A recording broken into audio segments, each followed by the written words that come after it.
பிரியமானவர்களே, ஆண்டவராகிய இயேசு கிறிஸ்துவின் பரிசுத்தமுள்ள நாமத்தில் உங்கள் ஒவ்வொருவருக்கும் என் அன்பின் வாழ்த்துக்கள். மீண்டும் சந்திப்பது தேவ கிருபை தானே. இந்த நாள் ஒரு இன்பமான, ஒரு இளைப்பாறுதலான ஒரு நாளாக இயேசுவின் நாமத்தில் அமைவதாக என் அன்போடு வாழ்த்துகிறேன். பிரியமானவர்களே, டிசம்பர் துவங்கினது போல் இருக்குது. அதுக்குள்ளே இன்றைக்கி 15வது நாளில் வந்துட்டோம். இந்த வருஷம் முடிகிறதுக்கு இன்னும் அடுத்த ஒரு 15 நாள் தான். கர்த்தருக்கு மகிமை உண்டாகட்டும். நல்ல ஆண்டவரை ஸ்தோத்திரம் பண்ணுங்க. இந்த மந்த் ஆஃப் தேங்க்ஸ் கிவிங் என்று நீங்கள் அறிக்கை பண்ணி ஸ்தோத்திரம் பண்ணுங்க. இன்னைக்கு உங்களுக்குரிய ஒரு வார்த்தை, அருமையான ஒரு வார்த்தை நான் வாசிக்கிறேன். 2 கொரிந்தியர் 3:18. நாம் எல்லாரும் திறந்த முகமாய் கர்த்தருடைய மகிமையின் கண்ணாடியில் காண்கிறது போல கண்டு ஆவியாய் இருக்கிற கர்த்தரால் அந்த சாயலாகத்தானே மகிமையின் மேல் மகிமை அடைந்து மறுரூபமாக்கப்படுகிறோம். கர்த்தருடைய பிள்ளைகளே, மகிமையின் மேல் மகிமை, ஆமென், மகிமையின் மேல் மகிமை அடைந்து மறுரூபமாக்கப்படுகிறோம். இந்த மறுரூபம் என்கிற வார்த்தை மிகவும் ஆழமான ஒரு வார்த்தை கொண்டது. இந்த மகிமையின் அபிஷேகம், நல்ல கவனிங்க, அபிஷேகத்தில் விடுதலையின் அபிஷேகம் ஒன்று இருக்கு. கட்டுகள், காவல்கள், பாவங்கள், சாபங்கள், உலக பிரகாரமான சிற்றின்பங்கள், இந்த கிரியைகளிலெல்லாம் இருந்து நாம் விடுபட்டு பூரண விடுதலையாய் வாழ்கிறதான் விடுதலையின் அபிஷேகத்தை அவர் கொடுக்கிறார். அடுத்தது மகிமையின் அபிஷேகம். நம்ம இந்த பூமியில நிரந்தரமாய் வாழ்வது இல்லை, வாழப்போவது இல்லை. ஒரு நாள் நம்முடைய ஓட்ட முடியும், அல்லாவிட்டால் இயேசு ராஜா வருவார். 2இல் 1 சந்திக்கும். ஆனால் பைபிள் படி நம்ம மகிமேல் மேல் மகிமை அடைந்து மறுரூபமாக்கப்படுவோம். அந்த டிரான்ஸ்ஃபர்மேஷனுக்குள்ளே போகணும். அப்போ இதுக்கு பேர் தான் மகிமையின் அபிஷேகம். அப்போ வெறும் விடுதலையின் அபிஷேகத்தை மாத்திரம் வாங்கி கொண்டு அபிஷேகத்தில் விடுதலை பெற்று ஆவில் நிரம்பி அந்நிய பாஷை பேசி உலகத்தில் சந்தோஷமாக இருக்கணும், அது மட்டும் கிறிஸ்தவம் அல்ல.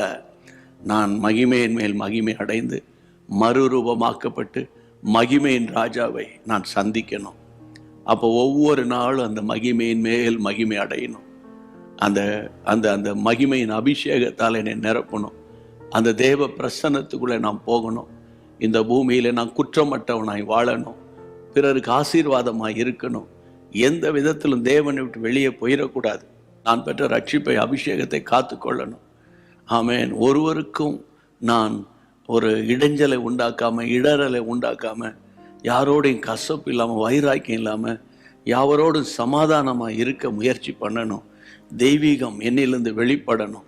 அந்த டிவைன் லவ் ஆஃப் காட், தெய்வீக அன்புனாலே நான் நிரப்பப்படணும். என் வீட்டார் அப்படி இருக்கணும் அப்படின்னு கர்த்தருடைய பிள்ளைகளாய தாயின் தகப்பனும் ஜெபம் பண்ணுங்க.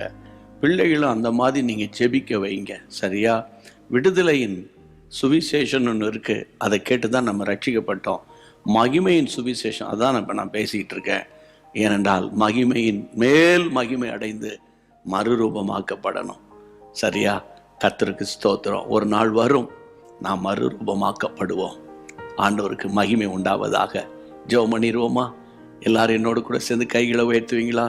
பரிசுத்த பிதாவே, வானத்துக்கும் பூமிக்கும் சகல அதிகாரங்கள் படைத்த இயேசப்பா, நாங்கள் ஒவ்வொரு நாளும் இந்த ஆண்டவரை அனுதினமும் ஆவியானவரோடு என்ற குறுஞ்செய்தியை கேட்டு ஜபத்தோடு பயணித்து வருகிற ஆவியானவரே, இன்றைக்கு நாங்கள் கேட்ட ஆண்டவரே 2 கொரிந்தியர் 3:18 படி ஆண்டவரே, அந்த மகிமையின் மேல் மகிமை அடைந்து மறுரூபமாக்கப்படுகிற அந்த மகிமையின் வசனத்தை நாங்கள் எல்லாரும் விசுவாசிக்கிறோம்ப்பா.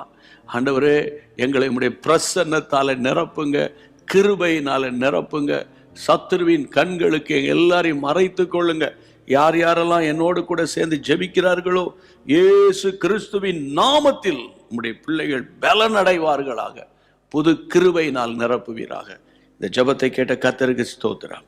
இந்த நாள் முழுவதும் உம்முடைய பிள்ளைகளுக்கு பாதுகாப்பாக இருங்கப்பா. அவங்க எங்கே டிராவல் பண்ணாலும் உம்முடைய கரம் கூட இருக்கட்டும். எந்த இடத்துல நின்றாலும் கர்த்தர் நடத்தும். இயேசுவின் நாமத்தில் ஜெபம் கேளும் பிதாவே, ஆமென். கர்த்தருக்கு ஸ்தோத்திரம். ஒவ்வொரு நாளும் நீங்கள் கவனிக்கிறீங்க. Thank you so much. தொடர்ந்து கேளுங்க, கர்த்தருக்குள்ளே பலப்படுத்துங்க. மற்றவர்களுக்கும் ஷேர் பண்ணி அவங்களையும் பலப்படுத்துங்க. மீண்டும் சந்திப்போம். God bless you. அன்பான தேவனுடைய பிள்ளைகளே, இச்செய்தி உங்களுக்கு மிகுந்த ஆசீர்வாதமாக இருந்ததென்று நாங்கள் நம்புகிறோம். தொடர்ந்து எங்கள் செய்திகளை கேட்டு கர்த்தருக்குள் ஆசீர்வதிக்கப்பட ஜீசஸ் மீட்ஸ் மினிஸ்ட்ரீஸ் என்கிற எங்கள் யூடியூப் சேனலை சப்ஸ்கிரைப் செய்யுங்கள். மேலும் உங்கள் ஜெப உதவிக்கு எங்களோடு நீங்கள் தொடர்பு கொள்ள வேண்டிய தொலைபேசி எண் 9842252836 மற்றும் 7299546363. Email gpsrobinson@hotmail.com. கர்த்தர் உங்களை ஆசீர்வதிப்பாராக.